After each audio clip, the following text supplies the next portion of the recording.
Hi ಎಲ್ರಿಗೂ welcome back to my channel. ಇವತ್ತು ಈ ವಿಡಿಯೋದಲ್ಲಿ ಹಾಗಲಕಾಯಿ ಮುರುಮುರೆ ಮಾಡ್ತಿದ್ದೀನಿ. ಇದಕ್ಕೆ ಈ 3 ಇಂಗ್ರೀಡಿಯೆಂಟ್ಸ್ ಇದ್ದರೆ ಸಾಕು. ಹಾಗಲಕಾಯಿ ಅಂದರೆ ಬಹಳಷ್ಟು ಜನ ಮೂಗು ಮುರಿತಾರೆ, ಯಾಕೆಂದರೆ ಇದು ಕಹಿ ಅಂತ. ಆದರೆ ಇದರಲ್ಲಿ ಹೆಚ್ಚಾಗಿ potassium, vitamin A and C ಇದೆ. ಹಾಗಲಕಾಯನ್ನು ನಾನಿಲ್ಲಿ ಉದ್ದಕ್ಕೆ ಸಣ್ಣ ಸಣ್ಣ ಪೀಸಾಗಿ ಕಟ್ ಮಾಡ್ಕೊಂಡು ಇಟ್ಕೊಂಡಿದ್ದೀನಿ.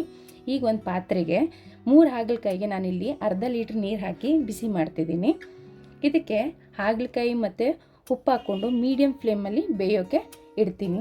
ಹಾಗಲಕಾಯಿ ಆ್ಯಕ್ಚುಲಿ ನಮಗೆ ಕ್ಯಾನ್ಸರ್ ಬರೋದ್ರಿಂದ ಕಾಪಾಡುತ್ತೆ, ರಕ್ತದಲ್ಲಿರೋ ಶುಗರ್ ಕಡಿಮೆ ಮಾಡುತ್ತೆ, ಡಯಾಬಿಟೀಸ್ ಬ್ಯಾಲೆನ್ಸ್ ಮಾಡೋಕ್ಕೆ ಹೆಲ್ಪ್ ಮಾಡುತ್ತೆ, ಮುಖದಲ್ಲಿರೋ ಪಿಂಪಲ್ಸ್ ಕೂಡ ಕಡಿಮೆ ಆಗುತ್ತೆ. ಕೆಲವೊಂದು ಸೊಪ್ಪು ತರಕಾರಿಗಳು ತಿನ್ನೋಕ್ಕೆ ಕಷ್ಟ, ಆದರೂ ನಮ್ಮ ಹೆಲ್ತ್ ಚೆನ್ನಾಗಿ ಇಟ್ಕೋಬೇಕು ಅಂದರೆ ನಾವು ಇದನ್ನೆಲ್ಲ ತಿನ್ನಲೇಬೇಕು. ನೋಡಿ, ಇವಾಗ ಇಷ್ಟು ಬೆಂದಿದ್ರೆ ಸಾಕು. ಇದನ್ನು ನಾನು ನೀರು ಸೋಸ್ಕೊಂಡು ಈಗ ಮತ್ತೆ ಇದಕ್ಕೆ ಉಪ್ಪು ಮತ್ತು ಅಚ್ಕಾರದ ಪುಡಿ ಹಾಕ್ಕೊಂಡು ಅರ್ಧ ಗಂಟೆ ಮ್ಯಾರಿನೇಟ್ ಮಾಡೋಕ್ಕೆ ಬಿಡ್ತೀನಿ. ಯಾಕೆ ಉಪ್ಪು ಮತ್ತು ಅಚ್ಕಾರದ ಪುಡಿ ಹಾಕ್ಕೊಳ್ತಾ ಇದ್ದೀನಿ ಅಂದರೆ ಇದರಲ್ಲಿರೋ ಕಹಿ ಅಂಶ ಎಲ್ಲ ಹೀರ್ಕೊಳ್ಳೋಕ್ಕೆ. ಈಗ ನಾನು ಬಾಣಲಿಗೆ ಎಣ್ಣೆ ಹಾಕ್ಕೊಂಡು ಇದನ್ನು ಡೀಪ್ ಫ್ರೈ ಮಾಡ್ತೀನಿ. ಇದನ್ನು ನೀವು ಲೋ ಫ್ಲೇಮಲ್ಲಾದರೂ ಮಾಡ್ಬೋದು, ಇಲ್ಲ ಮೀಡಿಯಮ್ ಫ್ಲೇಮಲ್ಲಾದರೂ ಇಟ್ಕೊಂಡು ಫ್ರೈ ಮಾಡ್ಬೋದು. ಇದರಲ್ಲಿರೋ ಬಬಲ್ಸ್ ಎಲ್ಲ ಹೋಗಿ ಎಣ್ಣೆ ಫ್ಲೋಟ್ ಆಗಬೇಕು, ಅಲ್ಲಿವರೆಗೂ ನೀವು ಇದನ್ನು ಫ್ರೈ ಮಾಡಬೇಕು.